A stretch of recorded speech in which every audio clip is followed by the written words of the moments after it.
Ver então aqui agora um primeiro trecho do que o presidente Lula falou durante essa entrevista coletiva, em que ele, por exemplo, defendeu a decisão do ministro da Fazenda, Fernando Haddad, de subir o IOF e disse que Haddad fez isso no afã de dar uma resposta à sociedade. O presidente também falou que não há problema em rediscutir o assunto. Vamos ver então o trecho. A Fazenda trabalhou e era uma sexta-feira que fez o anúncio. Tá? Eu já não estava mais aqui, poderia ter feito uma discussão. Sabe, não aconteceu, porque era uma sexta-feira e eles queriam anunciar rápido isso, para dar tranquilidade à sociedade brasileira. Eu não acho que isso tenha sido erro, não. Eu acho que foi um momento político, sabe? Em nenhum momento, o companheiro Haddad teve qualquer problema de rediscutir o assunto. Em nenhum momento. A apresentação do UF foi o que eles tinham pensado naquele instante. Sabe? Aí se aparece alguém com ideia melhor e ele topa discutir, vamos discutir. É isso que a gente tem que fazer. Essa discussão que eu acho que a gente tem que fazer com as lideranças é porque nós precisamos dar um voto e um crédito aos nossos líderes. Ninguém pode ser líder do governo e o governo mandar alguma coisa para lá sem conversar com eles. Essa é uma prática política que nós temos que aprender a fazer. E também, em entrevista hoje de manhã, mas na frente do Ministério da Fazenda, Fernando Haddad disse estar bem confiante na solução de medidas de reformas estruturais e que o impacto nas contas públicas vai ser benéfico. Nós conseguimos apresentar ponto por ponto daquilo que já tinha sido sugerido por alguns parlamentares, dentre os quais os próprios presidentes das duas casas, já com uma estimativa, né, de impacto sobre as contas públicas, benéfico, né, para as contas públicas e estrutural. Ou seja, não é uma coisa para resolver 25, é uma coisa que tem impacto duradouro ao longo do tempo. E creio que hoje nós vamos ter uma reunião com o presidente da República bastante produtiva, porque nós chegamos a um entendimento,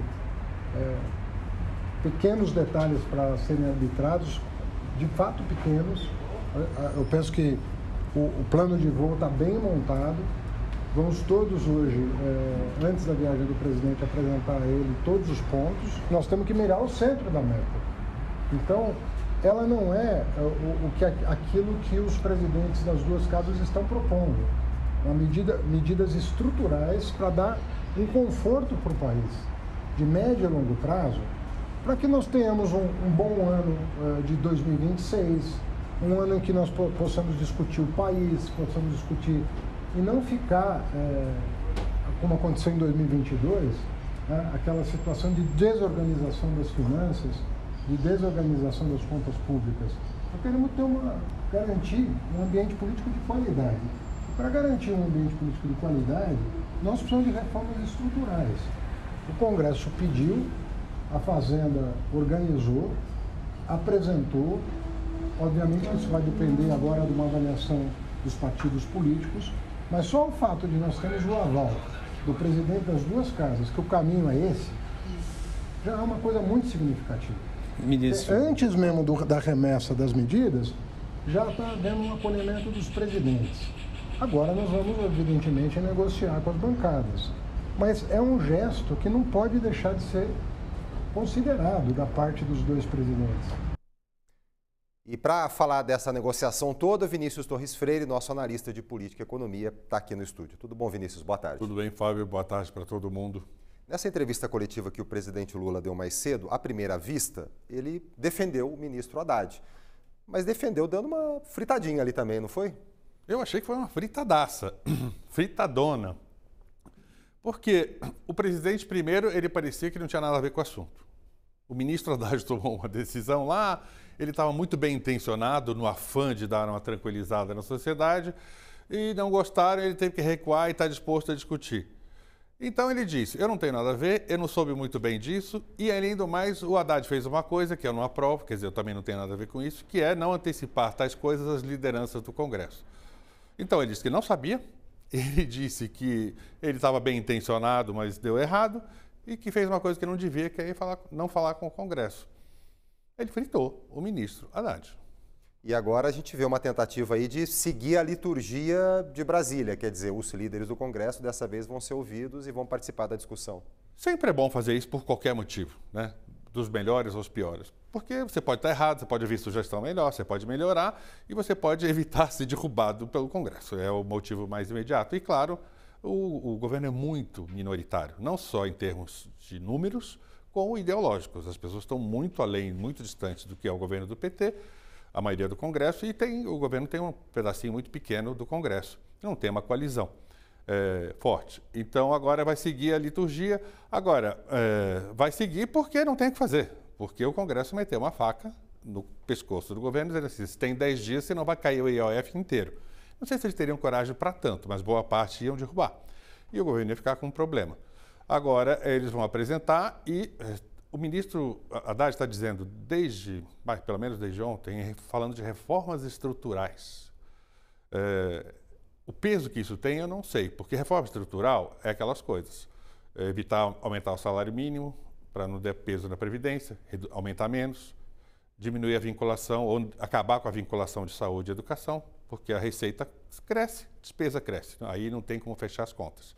Outra coisa é diminuir imposto, quer dizer, aumentar imposto, que estão reduzidos por causa das desonerações fiscais, o gasto tributário chamado. São isenções de impostos.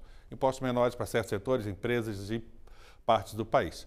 Isso é aumento de imposto. Quanto disso vem? Pode ser estrutural? Pode, porque pode durar bastante tempo, né? Essa coisa pode ir para anos, mas não é tão estrutural como as demais. Mas é aumento de imposto, o Congresso não está gostando e vai ter gente que vai reclamar, porque vai pagar mais imposto, vai tentar fugir dele de outra maneira.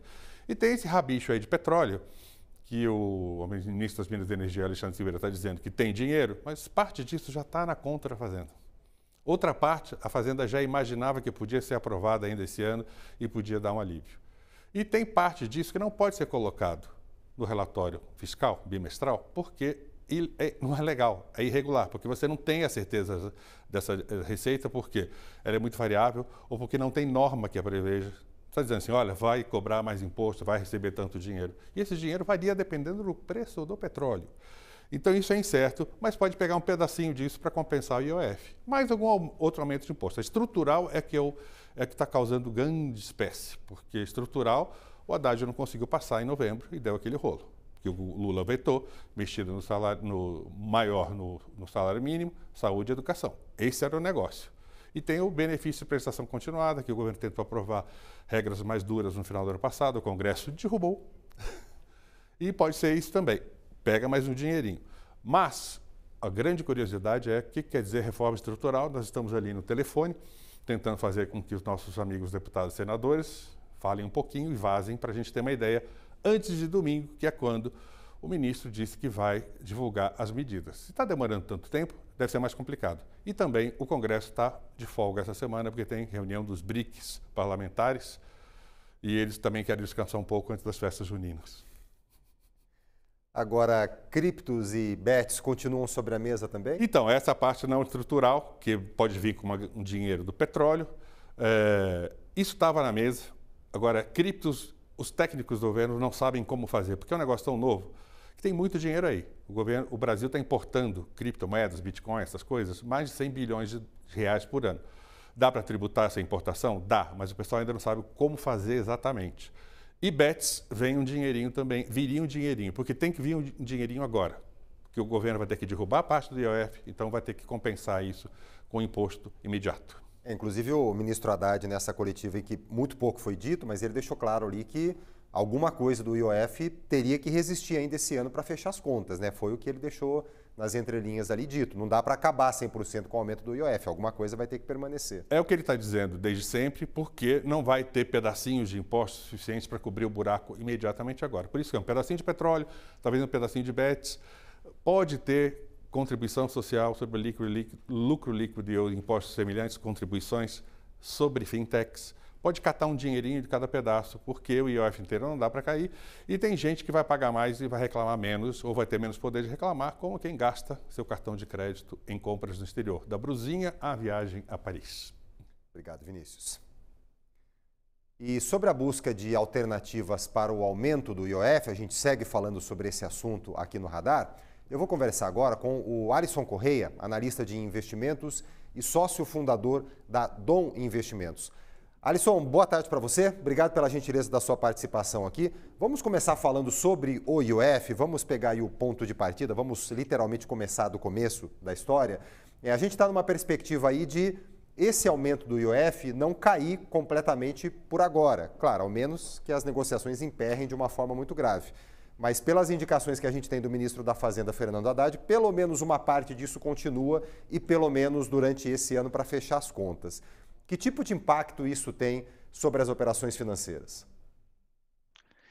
Muito boa tarde, Turci. Boa tarde também ao Vinícius, que fez os comentários bem pertinentes em relação a isso. Fiquei até feliz em saber que ele tem contatos, de repente ele consegue informações lá de Brasília para saber quais são essas reformas estruturais de fato que vão ser colocadas na mesa, né? Porque são muita fumaça no meio da apresentação. Então a comunicação, Turci, a gente que está aqui no mercado financeiro, né, acompanhando os preços e tentando, né, antecipar movimentações até para proteger os nossos clientes, está muito difícil, né? A comunicação desde o início ela não foi colocada de uma forma muito efetiva, né? E tanto que até esse puxão de orelha que vocês comentavam que o próprio presidente fez, né, ao ministro Haddad, foi muito por conta disso, né? Então, a gente colocou uma proposta que a gente não sabe nem se conseguiria levar adiante. Agora ela está sendo desidratada, ela terá que ser desidratada. A questão não é se o IOF vai cair, o IOF já caiu. Então, assim, na verdade, o grande ponto é de 100% de projetos que a gente tinha para atrelar o IOF, talvez se sobrar vai ser algo em torno de 20% dessas propostas que foram colocadas aí pelo ministro. Porque o que acontece, né? E eu vi o Lula falando mais cedo, e fazendo essa correlação principalmente com o Banco Central, e tem um ponto importante que a gente tem que levar em consideração, que é a questão inflacionária. Então, a gente já está numa taxa de juros, né, a terceira maior taxa de juros real do mundo, 14,75%. E onde o IOF impacta? Quando você começa a aumentar, né, de uma forma abrupta, do jeito que foi feito, a própria Febraban deixou claro de que isso vai impactar em até 40% de aumento no empréstimo para microempreendedores que precisam pegar dinheiro.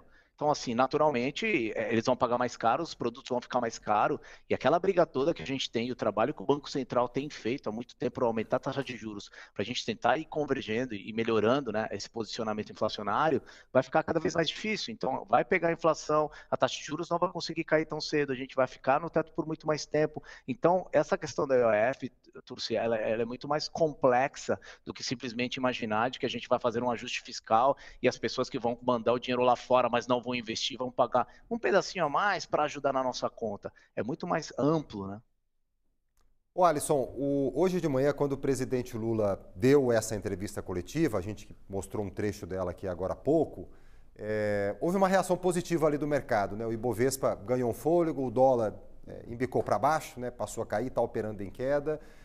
O que o mercado viu ali nas palavras do presidente Lula que trouxeram algum grau de ânimo? Olha só, Turci, esse é um ponto. Existem os fundamentos de mercado e existe o que os gestores querem ver. Então, assim, os gestores eles querem ver o compromisso, né, do governo, principalmente da pauta econômica, de ter aí, um fechamento em relação ao buraco orçamentário que a gente já tem. Então, é esse compromisso que o mercado quer ver. Da onde vai vir o dinheiro especificamente? Esse é um plano B para análise futura. A partir do momento que o mercado ele percebe de que o governo ele está se movimentando para tentar suprir isso, isso já é algo bom. Claro que quando foi jogado a ideia da IOF, e principalmente quando ele queria taxar os investimentos de fundos lá fora, offshore, aplicados em investimentos internacionais, isso pegou muito mal, porque hoje essa taxa nem existe. Então isso foi tão agressivo que poderia minar e poderíamos sofrer boicotes de investimentos internacionais. O governo correu, no dia seguinte já tirou. Então o mercado, acalmou e já entendeu. O governo vai ceder. Então eles não vão empurrar nada de uma forma muito agressiva. Já que ele vai ceder, e já sabemos que ele também está, de certa forma, comprometido em cuidar aí do orçamento, pelo menos, né, conseguir aí o objetivo de ter o déficit zero para o ano, o mercado, de certa forma, gosta disso. Então, Alcolumbre entrou no jogo, O Mota entrou no jogo e todo mundo aí trabalhando de uma certa forma. Estamos alinhados para tentar chegar no melhor denominador comum. Então, quando acalmou essa guerra aí entre o executivo e o legislativo, os preços começaram a reagir de uma forma positiva. Então, foi a fala do Lula, o movimento do Haddad, posicionamento do presidente da Câmara, do presidente do Senado. Então, todo esse trabalho em conjunto é o que, neste momento, faz com que a Bolsa continue subindo, o dólar continue caindo. Então, por enquanto, está tudo tranquilo. O que reage, de certa forma, mal? As taxas de juros, pelo contexto inflacionário que eu expliquei agora há pouco.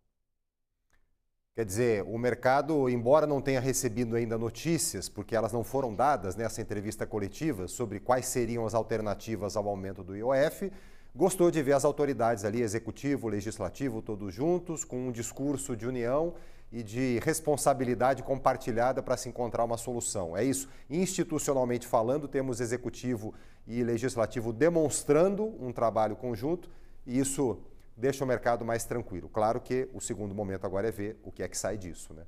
De concreto. Perfeito, é exatamente isso. Tem muita, como eu disse no início, né? Tem muita fumaça ainda dentro desses comentários, dessas propostas. Eu acho que, como ele foi muito incisivo lá atrás em relação ao IOF, teve que se desidratar, agora eles estão tomando todo o cuidado do mundo para saber que termos vão utilizar, mas ao mesmo tempo mostrar para o mercado que eles estão se movimentando para cumprir aí o rigor fiscal. Então, agora só nos resta aguardar, mas por hora, o mercado reage bem. Agora, Alisson, nessa busca por alternativas, né, um tipo de investimento que foi colocado ali em cima da mesa foi o investimento em criptos. Né? Eventualmente poderia sobrar aí para criptos. Qual a avaliação sua em relação a isso, se vier acontecer, né, em relação às criptos como uma alternativa? Na verdade, Turci, não é a primeira vez que o mercado já espera, né, e já olha esse tipo de expectativa em relação a possível taxação em cima de criptoativos. E, sinceramente, eu acho que é uma alternativa que ela pode vir a ser mais efetiva, né? Não é que eu prefira, não é uma questão de preferência ou não, mas ela tende a ser mais efetiva e menos onerosa quando a gente olha o contexto macroeconômico como um todo, né? Essa taxação em cima de criptoativos. Então, eu acho que é algo que o governo coloca na mesa, né? Que já são medidas aí fora da estrutura, como, por exemplo, tentar taxar as bets de uma forma maior, que, na minha opinião, seria super, ultra, mega correto de se fazer, onde você não vai acabar onerando de uma forma efetiva a economia real, como o carrego da inflação, por exemplo. Então, é algo que a gente olha e eu vejo, sim, como uma grande possibilidade, tá? Seja agora para tentar suprir e entrar nesse pacote, ou seja para um plano do ano que vem mesmo. Por que exatamente você acha que cripto seria um caminho eficiente para se buscar esse recurso? Na verdade, não é nem assim, o nosso desejo, né, olhando agora o lado de cá, como investidores, a gente deseja que nada seja taxado, né? Porque, querendo ou não, a gente acaba, não somente a gente como investidor, mas obviamente para quem trabalha no mercado, acaba trazendo a possibilidade das pessoas conseguirem ter um upside financeiro maior e você traz mais recursos quando você tem menos onerações aí em relação à taxa. Mas olhando, Turci, quando eu coloco essa comparação, obviamente aqui eu estou fazendo duas contas, né? A conta da IOF e a conta em cima de uma taxação em cima de investimentos em criptoativos. Olhando o contexto macroeconômico, até repetindo, eu acho que você taxar investimentos em criptoativo, ele onera menos, né? A sociedade, ele onera menos aí o contexto macroeconômico maior, como, por exemplo, um potencial de repasse por conta de empresas que vão ter empréstimos mais caros, né? E vão ter que repassar isso para a ponta final do investidor. E a gente já está no momento do pico da nossa curva de juros, né? Então agora a gente tinha tudo para daqui a 3 meses começar a cogitar, quem sabe, talvez começar a cortar a curva de juros. Se você tem um processo de IOF em cima e os microempreendedores vão começar a repassar isso para os consumidores, essa ponta do iceberg pode ser que não tenha chegado ao fim. Então, essa é a minha comparação, por isso que eu acredito que seria menos pior, vamos colocar assim, essa taxação em cima de investimento em criptoativos. E aí, dentro dessa ideia de que pelo menos uma parte do aumento do IOF vai continuar, e pelo menos durante esse ano, tivemos ontem o começo da vigência da taxação do risco sacado, né? Ou seja, os recebíveis, a operação de antecipação de recebíveis para empresas. De que forma isso afeta os negócios e, se essa for uma parte do IOF que vai permanecer, qual seria a perspectiva, então, de impacto para os negócios? Então, no D0, eu acho que os recebíveis não é o maior volume a ser considerado em relação ao impacto inflacionário. Eu sempre tento trazer isso para o contexto da ponta final, onde isso pode desencadear do lado negativo. O lado positivo é que o governo está arrecadando. Então, assim, o governo vai começar a arrecadar, ele precisa suprir isso é necessário para a gente realmente ter uma saúde financeira para que pelo menos ela fique netada, que é o grande objetivo, déficit zero, para a gente startar o ano que vem de certa forma mais saudável. Então, esse é o ponto, ok, né, a gente precisa fazer. Agora, o lance dos recebíveis, obviamente, são as empresas que trabalham com a necessidade, né, de trazer pró rata recebíveis que eles teriam que carregar no futuro. Já se paga uma taxa grande, né? Os cartões já cobram uma taxa grande para você ter esse tipo de antecipação. As plataformas já te cobram isso para te colocar esse dinheiro na frente. O IOF entrando nisso, claro que piora para os empresários, mas de certa forma não é, como é que eu posso dizer, não é o pior dos cenários diante de todo o contexto inflacionário. Por isso que isso eles já colocaram para rodar no D0, porque o governo precisa começar, não tem jeito. Alisson Correia, analista de investimentos, sócio fundador da Dom Investimentos. Valeu, Alisson. Obrigado pela sua análise aqui e boa semana. Obrigado, Turci, para vocês também. Até mais.